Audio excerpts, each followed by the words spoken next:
Capítulo 7 do livro Cura-te a ti mesmo, escrito pelo Dr. Edward Bach. E agora chegamos ao problema mais importante de todos: como podemos ajudar a nós mesmos? Como podemos manter nossa mente e nosso corpo num estado de harmonia que dificulte ou impossibilite a doença de atacar-nos? Pois é certo que a personalidade sem conflito é imune à enfermidade. Em primeiro lugar, consideremos a mente. Já discutimos extensamente a necessidade de buscar em nós mesmos os defeitos que possuímos e que nos fazem agir contra a unidade e em desarmonia com os desígnios da alma, e de eliminar esses defeitos desenvolvendo as virtudes opostas. Isso pode ser conseguido obedecendo às linhas de conduta já mencionadas. Um honesto exame de consciência nos revelará a natureza de nossos erros. Nossos conselheiros espirituais, os médicos verdadeiros e os amigos íntimos, todos eles poderão ajudar-nos a traçar um fiel retrato de nós mesmos. Mas o melhor método de aprendizagem é o pensamento sereno, a meditação e colocarmos-nos numa tal atmosfera de paz que nossas almas sejam capazes de falar-nos através de nossa consciência e intuição e de guiar-nos segundo as suas vontades. Se pelo menos pudermos nos recolher por um breve momento, todos os dias, completamente sós e no lugar mais tranquilo possível, sem que nada nos interrompa, sentar-nos ou deitarmos-nos tranquilamente, sem pensar em nada, ou pensando claramente em nossa missão nesta vida, depois de algum tempo veremos que temos muita ajuda nesses momentos. E é como se lampejos de conhecimento e de orientação nos fossem dados. Descobrimos que as perguntas sobre problemas difíceis desta vida são claramente respondidas e nos tornamos capazes de escolher com segurança o caminho certo. Nesses momentos, devemos ter em nosso coração o sincero desejo de servir a humanidade e de trabalhar de acordo com os desígnios de nossa alma. Lembremos que, quando o defeito é descoberto, o remédio não consiste em lutar contra este defeito, nem usar de energia e força de vontade para suprimir o erro, mas no firme desenvolvimento da virtude oposta, desse modo eliminando automaticamente da nossa natureza qualquer vestígio de transgressão.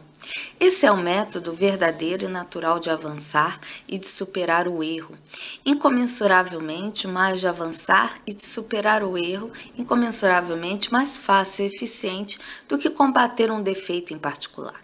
Combater um defeito aumenta o poder dele, mantém nossa atenção fixa na sua presença e nos leva a uma verdadeira batalha.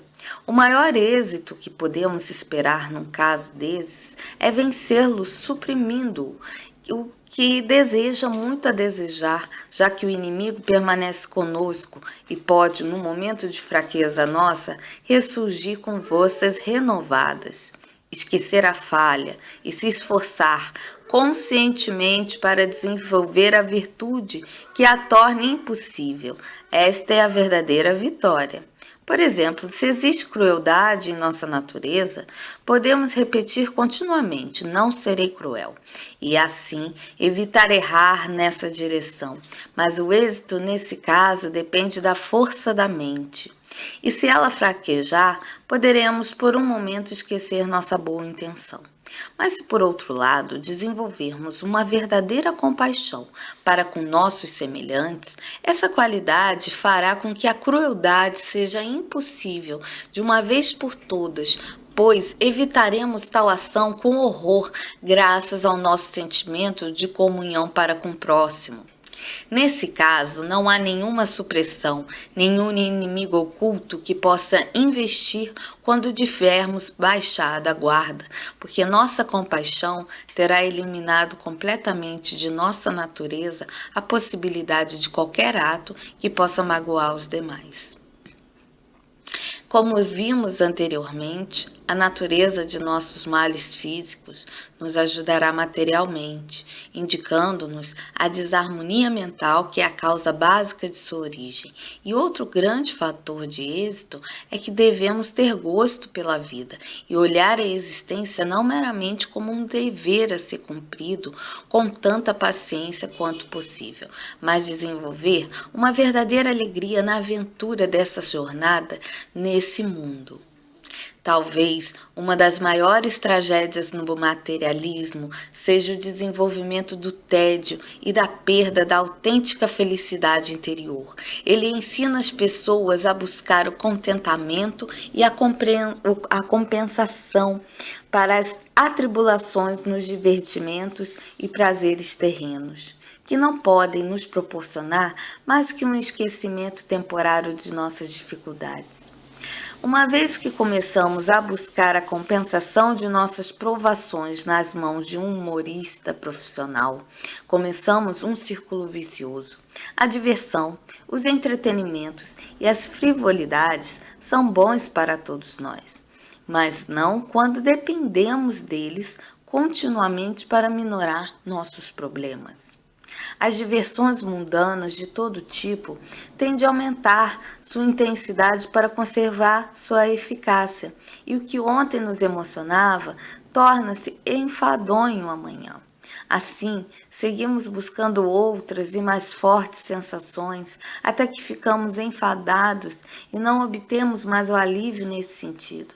De uma forma ou de outra, a dependência das diversões mundanas nos converte a todos em Faustos, e ainda que não estejamos plenamente conscientes disso, a vida se torna para nós pouco mais que um dever paciente.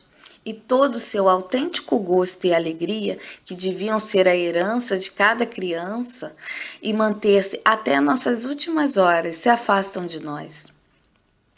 O extremo disto está sendo alcançado hoje em dia nos esforços científicos desenvolvidos no sentido de se obter o rejuvenescimento, o prolongamento da vida natural e o aumento dos prazeres do sentido por meio de práticas demoníacas. O tédio é responsável pela admissão em nosso ser de uma incidência de enfermidades muito maior que o que geralmente se acredita. E como ele tende a aparecer cedo na vida que levamos atualmente, da mesma forma, os males associados a eles tendem a aparecer em idade cada vez mais tenra. Essa circunstância não se dará se reconhecermos a verdade da nossa divindade, nossa missão no mundo, e desse modo, se contarmos com a alegria de adquirir experiência e de ajudar os demais. O antídoto para o tédio é assumir um ativo e vívido interesse por tudo que nos rodeia, estudar a vida durante o dia inteiro e aprender e aprender com os nossos semelhantes e com os fatos da vida, a verdade que se oculta por trás de todas as coisas. Entregarmos-nos à arte de obter conhecimento e experiência e aproveitar as oportunidades quando podemos nos auxiliar delas em favor de um companheiro de jornada. Assim, cada momento de nosso trabalho e de nossa diversão trarão consigo um grande entusiasmo por aprender, um desejo de vivenciar coisas reais, aventuras reais e ações significativas. Conforme desenvolvermos essa dificuldade, veremos que estaremos recuperando o poder de extrair alegria dos menores incidentes e circunstâncias que antes considerávamos monótonas e banais. Tornará-se-ão oportunidades de investigação e de aventura nas coisas mais singelas da vida, singelas porque estão mais próximas da grande verdade, é que se encontra o verdadeiro prazer. A resignação, que nos converte em meros passageiros desatentos na jornada da vida, abre-nos as portas a influências diversas, incalculáveis, e que nunca teriam oportunidade de entrar se vivêssemos o cotidiano com espírito de alegria e de aventura. Qualquer que seja a nossa condição, a de trabalhador numa cidade populosa ou a de pastor solitário nas colinas, esforcemo-nos em converter a monotonia em interesse, o dever aborrecido em uma alegre oportunidade para uma nova experiência, e a vida cotidiana num intenso estudo da humanidade e das leis fundamentais do universo. Em todo lugar, há amplas oportunidades para se observar as leis da criação, tanto nas montanhas como nos vales ou entre nossos irmãos. Antes de mais nada, transformemos a vida numa aventura de interesse absorvente, onde o tédio não é mais possível, e a partir do conhecimento assim adquirido, busquemos estabelecer uma harmonia entre nossa mente, nossa alma e a grande unidade da criação de Deus. Outra ajuda fundamental para nós é pôr de lado todo o medo. O medo, na realidade, não tem lugar no reino humano natural, já que a divindade dentro de nós, que é nos próprio, é invisível e imortal. E se apenas nos dessemos conta disso, nós, como filhos de Deus, não teríamos nada a temer. Nas épocas materialistas, o medo aumenta naturalmente com as posses materiais, seja do próprio corpo, seja de riquezas externas. Pois, se tais coisas constituem nosso mundo, por serem tão passageiras, tão difíceis de se obterem e tão impossíveis de conservarem, exceto por um breve momento, elas despertam em nós a maior ansiedade, pelo receio que temos de perder uma oportunidade de consegui-las enquanto podemos.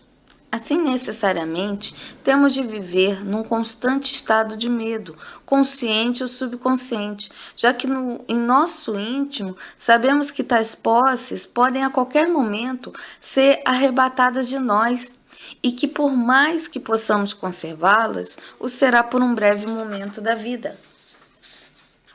Nessa época, o medo pelas enfermidades aumentou até converter-se num grande poder capaz de causar danos, porque abre as portas às coisas que tememos e facilita o seu progresso. Tal medo é realmente um egoísmo, pois quando estamos verdadeiramente absorvidos no bem-estar alheio, não há tempo para que fiquemos apreensivos quanto às nossas enfermidades pessoais. O medo está atualmente tem desempenhado um importante papel na intensificação da doença, e a ciência moderna tem aumentado esse reino de terror por espalhar ao público, em geral, suas descobertas que não passam de meias verdades.